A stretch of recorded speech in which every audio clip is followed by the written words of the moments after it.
guys, welcome back to yet another video of collegemunshi.com. അപ്പോൾ നമ്മുടെ ഇന്നത്തെ വീഡിയോ എന്ന് പറയുന്നത് എന്താണ് BSc ഡയാലിസിസ്. ആ ഒരു കോഴ്സ് അറിയാൻ ആഗ്രഹിക്കുന്നവർ അല്ലെങ്കിൽ പഠിക്കാൻ ആഗ്രഹിക്കുന്നവരാണ് നിങ്ങൾ എന്നുണ്ടെങ്കിൽ ഈ വീഡിയോ നിങ്ങൾക്ക് വേണ്ടിയിട്ടുള്ളതാണ്. മാത്രമല്ല ഇതിൻ്റെ എല്ലാ അപ്ഡേറ്റ്സും നമ്മൾ വാട്സപ്പ് ചാനൽ ത്രൂ നൽകുന്നുണ്ട്. അപ്പോൾ മറക്കാതെ ചാനലിൽ ഒന്ന് ജോയിൻ കൂടി ചെയ്യുക. എങ്കിൽ മാത്രമേ ഈ കോഴ്സിനെ പറ്റിയുള്ള എല്ലാ ഡീറ്റെയിൽസും അപ് ടു ഡേറ്റ് ആയിട്ട് നിങ്ങൾക്ക് ലഭിക്കുകയുള്ളൂ. അലൈഡ് ഹെൽത്ത് സയൻസ് സെക്ടറിലെ ടോപ്പ് കോഴ്സുകളിൽ ഒന്നായിട്ട് വരുന്ന ഒന്നാണ് BSc ഡയാലിസിസ് എന്ന് പറയുന്നത്, അല്ലെങ്കിൽ BSc ഡയാലിസിസ് ടെക്നോളജി എന്ന് പറയുന്നത്. ഇതൊരു 4 വർഷത്തെ കോഴ്സായിട്ടാണ് വരുന്നത്. അതായത് 3 വർഷത്തെ theory and practical knowledge plus 1 വർഷത്തെ ഇന്റേൺഷിപ്പ്. ഇതിൽ നിങ്ങൾക്ക് എലിജിബിൾ ആവാനായിട്ട് +2 ബയോളജി സയൻസിൽ 60% കുറയാത്ത മാർക്ക് ഉണ്ടായിരിക്കണം നിങ്ങൾ. ഇനി എന്താണ് ഡയാലിസിസ് ടെക്നീഷ്യൻ അല്ലെങ്കിൽ എന്ത് ഡ്യൂട്ടിയാണ് അവർ ചെയ്യുന്നത് എന്നുള്ളതിനെ പറ്റിയിട്ട് നമുക്കൊരു ഐഡിയ ഉണ്ടായിരിക്കണം. നമ്മുടെ കിഡ്നിയുടെ ബേസിക് ഫംഗ്ഷൻ എന്ന് പറയുന്നത് ബ്ലഡ് പ്യൂരിഫിക്കേഷൻ ആണ്.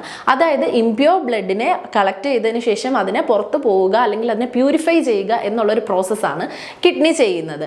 അപ്പോൾ പലപ്പോഴും അല്ലെങ്കിൽ ആർക്കെങ്കിലും കിഡ്നി ഫെയിലിയർ ആവുന്ന ഒരു സാഹചര്യത്തിൽ ഈ പ്യൂരിഫിക്കേഷൻ പ്രോസസ്സ് നടക്കാൻ പറ്റാതെ പോകാറുണ്ട്.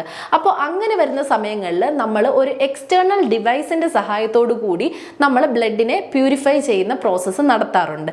ഈ ഒരു മെഷീൻ അല്ലെങ്കിൽ ഈ ഒരു ഡിവൈസ് വെച്ച് നമ്മളെ ഈ ഒരു പ്രോസസ്സ് ചെയ്യാൻ സഹായിക്കുന്ന ആൾക്കാരാണ് ഡയാലിസിസ് ടെക്നീഷ്യൻസ് എന്ന് പറയുന്നത്.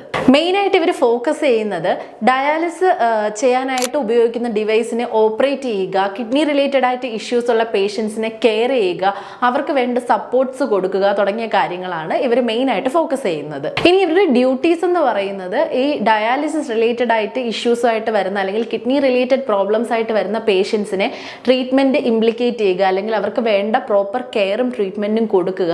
പിന്നെ ഡയാലിസിസ് ഡിവൈസ് അവർ പ്രോപ്പറായിട്ട് മെയിൻറ്റെയിൻ ചെയ്യുക, ഓപ്പറേറ്റ് ചെയ്യുക, സെറ്റ് ചെയ്യുക തുടങ്ങിയ കാര്യങ്ങളാണ്. ഇനി ഇതുകൂടാതെ ഡയാലിസിസ് ആയിട്ട് റിലേറ്റ് ചെയ്ത് വരുന്ന പേഷ്യൻസിനെ മോണിറ്റർ ചെയ്യുക, അല്ലെങ്കിൽ അവർക്ക് അത്യാവശ്യ സാഹചര്യങ്ങളിൽ അവർക്ക് വേണ്ട പേഷ്യൻ്റ് കെയർ കൊടുക്കുക തുടങ്ങിയ ഡ്യൂട്ടീസും ഇതിൽ ഇൻക്ലൂഡഡ് ആണ്. ഈ ഒരു കോഴ്സ് 4 വർഷത്തെ ഡ്യൂറേഷനിലാണ് വരുന്നത് എന്ന് പറഞ്ഞിട്ടുണ്ടായിരുന്നു. അപ്പോൾ ഈ 4 വർഷത്തിൽ നിങ്ങൾ എന്തൊക്കെയാണ് സിലബസ് അല്ലെങ്കിൽ കോർ സബ്ജക്ട്സ് ആയിട്ട് ഈ ഒരു സബ്ജക്റ്റിന് വേണ്ടി പഠിക്കേണ്ടി വരുന്നത് എന്നുള്ളത് നമുക്കൊന്ന് നോക്കാം. Dialysis techniques, dialysis equipments and operations, patient care in renal care, renal anatomy and physiology, renal pathology, biochemistry and pharmacology, ethics and legal aspects of healthcare, clinical and practical training.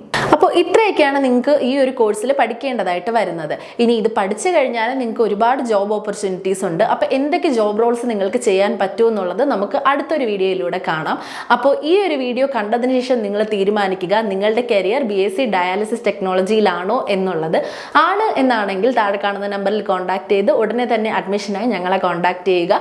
മാത്രമല്ല ഇതിൻ്റെ എല്ലാ അപ്ഡേറ്റ്സും വാട്സപ്പ് ചാനൽ ത്രൂ ഞങ്ങൾ നൽകുന്നുണ്ട്. അപ്പോൾ മറക്കാതെ ചാനലിൽ join കൂടി ചെയ്യുക.